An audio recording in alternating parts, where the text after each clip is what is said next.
মন্দিরময় উত্তরবঙ্গ আর এই উত্তরবঙ্গেরই সুপ্রাচীন মন্দির বানেশ্বর শিব মন্দির।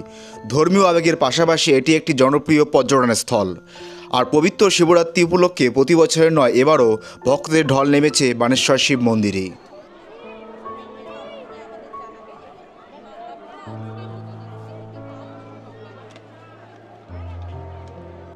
আজকে মহাশিবরাত্রি, আর এই মহাশিবরাত্রির লক্ষ্যে আমি হাজির হয়েছি বানেশ্বর শিব মন্দিরে।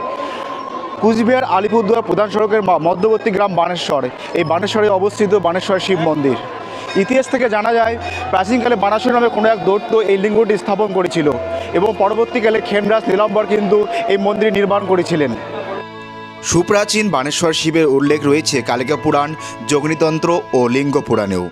যদিও এই মন্দিরের নির্মাণ ইতিহাস নিয়ে ঐতিহাসিকরা ভিন্ন মত পোষণ করে থাকেন, তবে অনেকেই মনে করেন কোচবিহারের মহারাজা প্রাণনারায়ণের উদ্যোগেই 1665 সালে এই মন্দির নির্মিত হয়।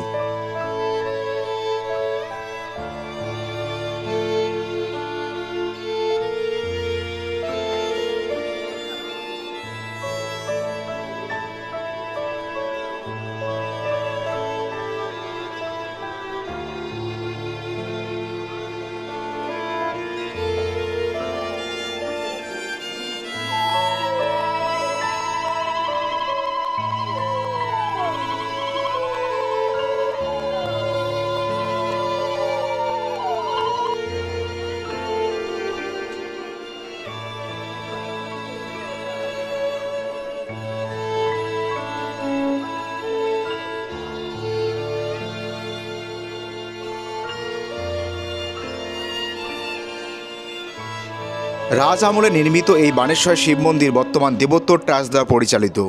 মন্দিরটি সকাল 8টায় খোলে এবং রাত 8টায় বন্ধ হয়।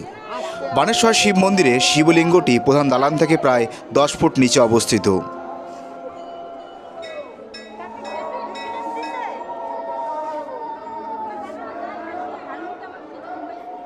কোথা থেকে আসছেন? আমি জিরানপুর ধুমপুর থেকে আসছি। কেমন লাগছে বানেশ্বর শিব মন্দিরে? খুব ভালো লাগছে। প্রতিবারই আসা হয়? হ্যাঁ, প্রত্যেকবারে আসি।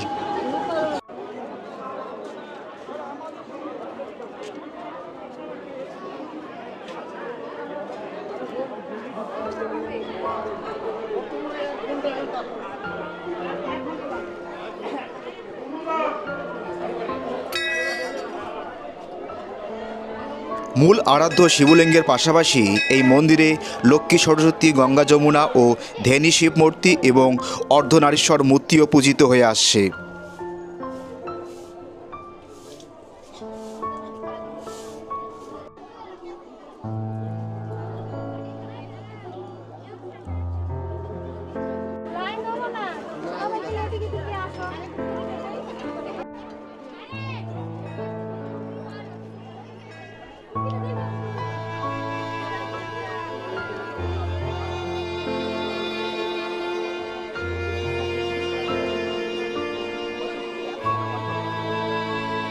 সুপ্রাচীন প্রথার সঙ্গে সামঞ্জস্য রক্ষা করে অন্যান্য বেশ কিছু কোচ স্থাপত্যের ন্যায় এখানেও বলি প্রথার প্রচলন রয়েছে।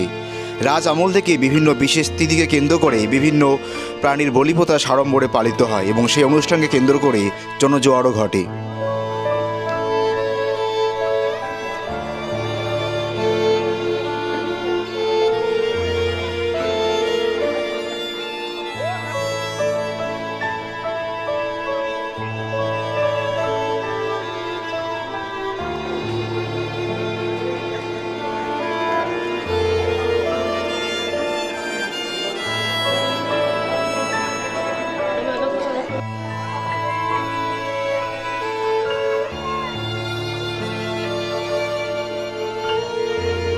পাশাপাশি মূল মন্দির সংলগ্ন একটি পৃথক কক্ষে কালীমূর্তিও বিরাজমান, যা নিত্য পূজিত হয়।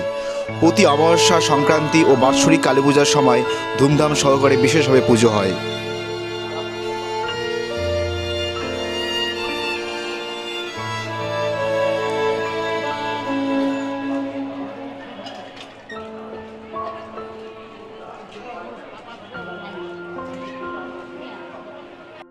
এই বানেশ্বর শিব মন্দিরের ঠিক দক্ষিণে রয়েছে মোহনডিঘি।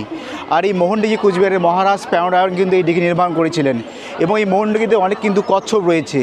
বানেশ্বরে এই কচ্ছপকে মোহন বলে ডাকা হয়।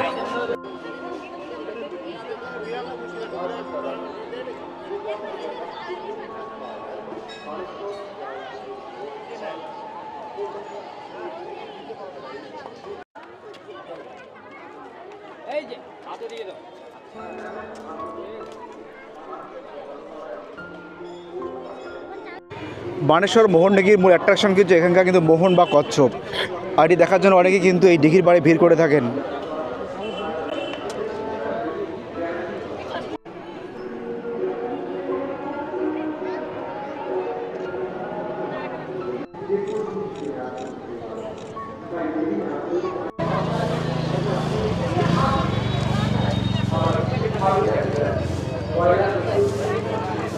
শ্রাবণ মাসে দিই, আর এদিকে আমাদের মেলার সময় আমরা দোকানদারি করি।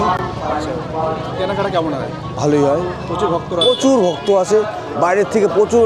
আজকে তো ভিড়টা আজকে টের পাওয়া যাচ্ছে না কেন, আজকে সকাল থেকে শুরু হয়েছে প্রচণ্ড ভিড়, প্রচণ্ড ভিড়, এখনও সারা রাত তো চলবে, কালকে সকাল 11টা পর্যন্ত ভিড় চলবে, প্রচণ্ড ভিড় হবে আমাদের বানেশ্বর এই শিব মন্দিরের জন্য। আর শ্রাবণ মাসে তো প্রচণ্ড ভিড় হয়, ওটা বলাই যায় না, এটা প্রচণ্ড ভিড়। কেমন বিক্রি বাট্টা হবে আশা করছি? বিক্রি বাট্টা ভালোই হয়, আমাদের কোনোদিন খারাপ হয়নি, আমরা এখানেই বাসিন্দার, আমাদের ভালোই বিক্রি হয়।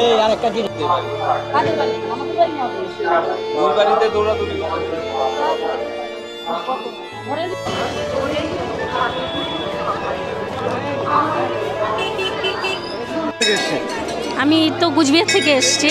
কেমন লাগছে এই মন্দিরে পুজো দিয়ে? হ্যাঁ, খুবই ভালো লাগছে। না না, প্রথমবার না, আমার বাড়ি এখানে, শ্বশুরবাড়ি তো কুচবিহারে। আমি আগে আসতাম, মাঝে মধ্যে আসতাম।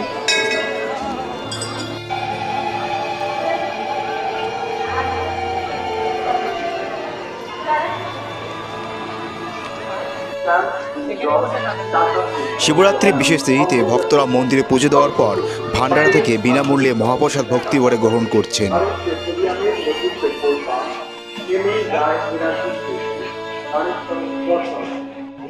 নমস্কার, আমার নাম পুরুষোত্তম দত্ত। আমরা আলিপুরদুয়ার জংশন থেকে এসেছি।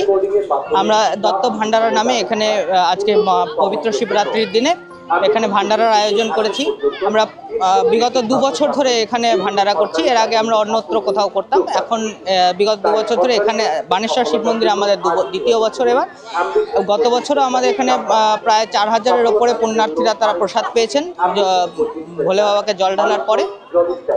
এবছর এখনো পর্যন্ত আমাদের প্রায় 2.5 কুইন্টালের ওপরে চালের প্রসাদ খাওয়ানো হয়েছে। আমাদের এস্টিমেটেড আরও 5-6 ঘন্টা, প্রায় রাত 10টা পর্যন্ত আমাদের এই ভান্ডারা প্রসাদ বিতরণ অনুষ্ঠান চলবে। লোকবিশ্বাস অনুযায়ী বিশেষ তিথিতে বানেশ্বর মহাদেবকে পুজো দিলে নাকি তিনি খুবই প্রসন্ন হন এবং ভক্তের মনোবাঞ্ছা পূরণ করেন। আর চাইলে আপনারা খুব সহজে বানেশ্বর শিবধামে আসতে পারেন এবং নিতে পারেন বাবা মহাদেবের আশীর্বাদ।